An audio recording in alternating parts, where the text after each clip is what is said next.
वहां। तो आज सबसे बड़ा संकट उसकी अविरलता पर ही आ गया है, उसके नैसर्गिक स्वरूप पर ही आ गया है।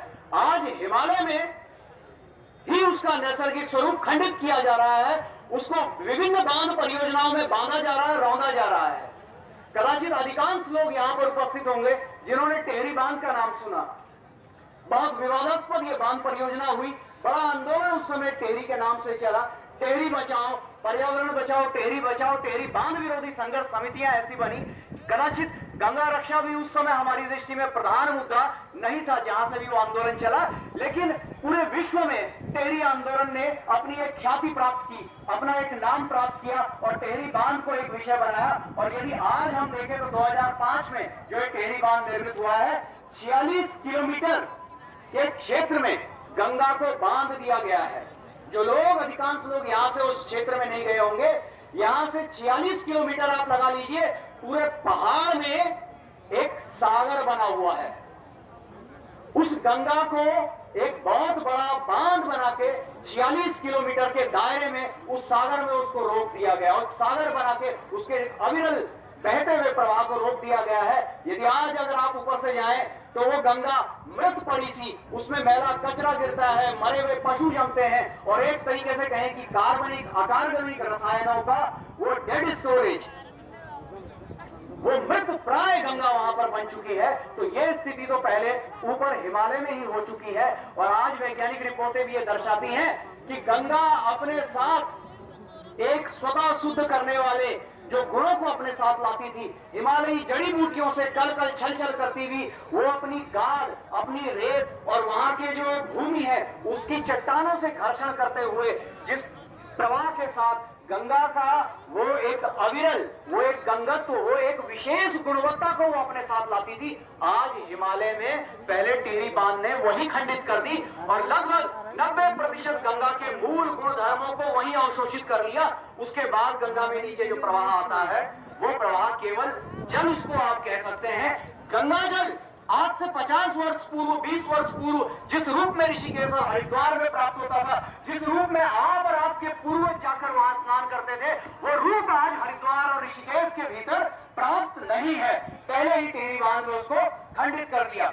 इसके बाद भी नहीं रुके तो कई बांध, और आज अगर हम गंगा की 3 प्रमुख धाराओं को ले ले, गंगा, भागीरथी, अलकनंदा और मंदाकिनी, तो 70 बांध परियोजनाएं आज ऐसी ही हजारों मेगावाट की गंगा के अंदर, गंगा के ऊपर बनाई जा रही हैं। तो अब ये परियोजनाएं कैसे बनाई जा रही हैं? तो अब परियोजनाएं बनाई जा रही हैं कि गंगा का जल बहता हुआ है, उसकी अनेक अनेक नदियों का जो जल बहता हुआ आ रहा है, चाहे वो इधर से यमुना हो, उसकी सहयोगी टॉन्स हो, इधर मंदाकिनी हो, इधर अलकनंदा हो, धौली गंगा हो और काली नदी नेपाल से। अगर आप हिमालय का ऊपर का पूरा भूभाग ले लें तो ये गंगा जी आज जो हमें इस प्रयागराज में प्राप्त हो रही है, उसका जो पूरा शरीर निर्मित होता है, उसका शरीर निर्मित होता है हिमालय की उस पूरी श्रृंखला से। जिन नदियों का मैंने अभी नाम लिए, वो सहयोगी नदियां जब आके गंगा में मिलती हैं तो उसके पूरे शरीर को निर्मित करती हैं। तो उत्तराखंड के एक कोने से, यमुना टॉन्स से लेकर पिथौरागढ़ जो जिला है उसके दूसरे कोने तक, काली नदी जो नेपाल से आती है, काली गंगा, धौली गंगा जिन्हें कहते हैं, वहां से उसके बीच सारी नदियों से जिनका उसका पूरा शरीर निर्मित होता है, उनके प्रवाह को जगह जगह रोका जाएगा, सुरंगों के भीतर डाला जाएगा और कई किलोमीटर सुरंगें खुदेंगी। लगभग एक आकलन के हिसाब से 1682 किलोमीटर की सुरंगें उस हिमालय में खुदेंगी और सारी नदियों को उन 1682 किलोमीटर की सुरंगों के भीतर डाल दिया जाएगा और उसके बाद बिजली बना के टरबाइनों से फिर वो नदियां, फिर वो गंगा हमें ऋषिकेश, हरिद्वार और नीचे प्राप्त होंगी। वास्तव में उसके ऊपर तो उसकी भ्रूण हत्या ही की जा चुकेगी और नीचे जो जल मिलेगा वास्तव में वो जल रहेगा ही नहीं जिसका सेवन आपके पूर्वज करते रहे थे, जिसके जल में आपके पूर्वजों की और हमारे पूर्वजों की अस्थियां विसर्जित की गई हैं, वह जल रहेगा ही नहीं। तो नीचे फिर उसके बाद सफाई की बात करना कहां तक सार्थक रह जाएगा। तो आज ये सबसे बड़ा संकट हिमालय में ही गंगा के अस्तित्व पर विराजमान है। पूरे हिमालय में मैंने बताया कि 3 प्रमुख धाराएं गंगा, अलकनंदा, मंदाकिनी के ऊपर ही 70 बांध परियोजनाएं निर्माणाधीन है, जिसका किस्सा आज भी प्रधानमंत्री जी के निर्देशन में एक कमेटी बनी है, वो कमेटी इसका अध्ययन कर रही है। लेकिन उनके रवैयों से भी नजर आता है कि वो बांध बनाने पर आमादा हैं, उनके सामने देश के विकास में केवल बिजली निर्माण ही एकमात्र एक तस्वीर नजर आती है। देश की संस्कृति, देश का सामाजिक ताना बाना और यहाँ का पर्यावरण उसमें कोई मायने नहीं रखता। और इसी बात पर विकास की इस आंधी दौड़ पर, विकास की इस आंधी दौड़ की कीमत पर आज गंगा, हिमालय जैसी दिव्य धरोहरें, जो कि आज हमारे लिए एक नदी से बढ़कर, इस देश के लिए नदी से बढ़कर जो इस देश की संस्कृति और सभ्यता की पहचान रही है, आज उसको ही विकास की इस बलिवेदी पर चंद मेगावाट बिजली के लालच में चंद राजनेता, चंद नौकरशाह और चंद स्वार्थी तत्व मिटाने पर आमादा है और नाम दे रहे हैं विकास। तो आज ये प्रश्न खड़ा करने के लिए हम प्रयागराज की इस भूमि पर आए हैं। क्या ये देश, क्या ये समाज, क्या भारतवर्ष की जनता गंगा की हत्या कर बनाई जा रही बिजली को स्वीकार करेगा?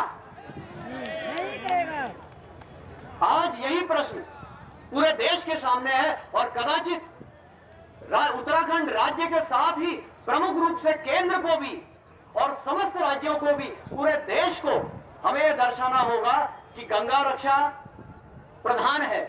गंगा और हिमालय का अगर संरक्षण होगा, गंगा और हिमालय यदि सुरक्षित रहेंगी, तभी विकास दैवीय रूप से हो सकता है। गंगा और हिमालय हमारी मां, हमारी संस्कृति का नाश करके अगर विकास कोई करता है तो वो विकास आसुरिक हो सकता है, दैवीय नहीं। तो हमें आसुरिक विकास चाहिए या दैवीय विकास चाहिए, ये प्रश्न आज हमें भारतवर्ष के सामने, यहाँ की सरकार और यहाँ के नीति निर्धारकों के सामने खड़ा करना होगा। और उसी प्रश्न को लेकर आज हम यहाँ पर आए हैं। तो कहां इस प्रश्न में, कहां इस बात में बाधा आ रही है, ये एक विचारणीय बात है। उत्तराखंड से हमारे साथ में हमारी माताएं, बहनें और बुजुर्ग युवा ऐसे यमुनोत्री से, गंगोत्री से, बद्री और केदार घाटियों से एक दल हमारे बीच में उपस्थित है। वो दल आज यहां पर आया है क्यों? क्योंकि इन्होंने आवाजें उठाई, क्योंकि उत्तराखंड राज्य की ओर से एक संदेश दिया जा रहा है कि भी ये तो हमारे राज्य का विकास है। तो आज हम यहाँ पर आए हैं आप लोगों का सहयोग लेने, साधु संतों का सहयोग लेने और आवाज लेने कि अब हम यहाँ पर उपस्थित हैं। हम आपको कह रहे हैं कि हमारे घर उजड़ रहे हैं, हमारा पर्यावरण नष्ट हो रहा है, जल स्रोत नष्ट हो रहे हैं, ब्लास्टिंग सुरंगों में की जाती है, पूरा हिमालय कंपित हो रहा है, वहां के चारा चुगान नष्ट हो रहे हैं, पशुओं की दुर्दशा है। जो लोग इस पर आवाज उठाते हैं हमारे बीच में ही उपस्थित हैं, उनको जेलों में डाल दिया जा रहा है, उनको जेलों में ठूसा जा रहा है। न जाने कितने कितने मुकदमे हमारे भाई बहनों के ऊपर हैं। लेकिन उनकी आवाज, अगर वो रुद्रप्रयाग क्षेत्र में है, मंदाकिनी और अलकनंदा के, तो वो रुद्रप्रयाग के अखबार के पन्नों तक सिमट के रह गई। अगर वो यमुना घाटी में है तो यमुना घाटी के अखबार के पन्नों तक सिमट के रह गई।